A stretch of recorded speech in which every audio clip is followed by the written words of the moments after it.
এক বুক স্বপ্ন নিয়ে নতুন ঘর নির্মাণ করছিলেন নজরুল ইসলাম।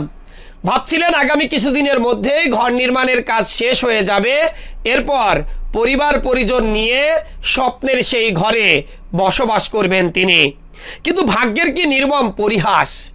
নতুন ঘর নির্মাণ করার জন্য যে মাটি চারপাশে তিনি তুলেছিলেন, সেই মাটি সরানোর কাজ করতে গিয়েই প্রাণ গেল তার।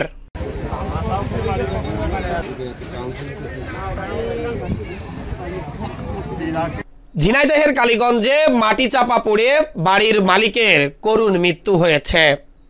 ঝিনাইদহের কালীগঞ্জ উপজেলার গোপীনাথপুর গ্রামে নির্মাণাধীন বাড়ির মাটি চাপায় পড়ে নজরুল ইসলাম নামের এক ব্যক্তির করুণ মৃত্যু হয়েছে।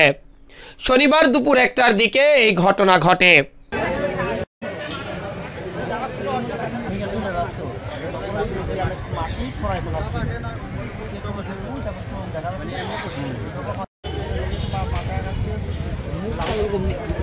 নিহত নজরুল ইসলাম গোপীনাথপুর গ্রামের আব্দুল মান্নানের ছেলে। স্থানীয়রা জানায়, কিছুদিন পূর্বে তিনি বাড়ি নির্মাণের কাজ শুরু করেন। এ সময় দিয়েছিলেন মাটি। নির্মাণাধীন বাড়ির পিলারে বাঁকা হয়ে যাওয়ায় মাটি সরিয়ে সেটি পুনরায় মেরামত করার কাজ করছিলেন। এ সময় হঠাৎই মাটি ধসে পড়ে চাপা পড়েন তিনি। পরে স্থানীয় ও ফায়ার সার্ভিসের কর্মীরা খবর পেয়ে ঘটনাস্থলে এসে মাটি খুঁড়ে তার মরদেহ উদ্ধার করেন।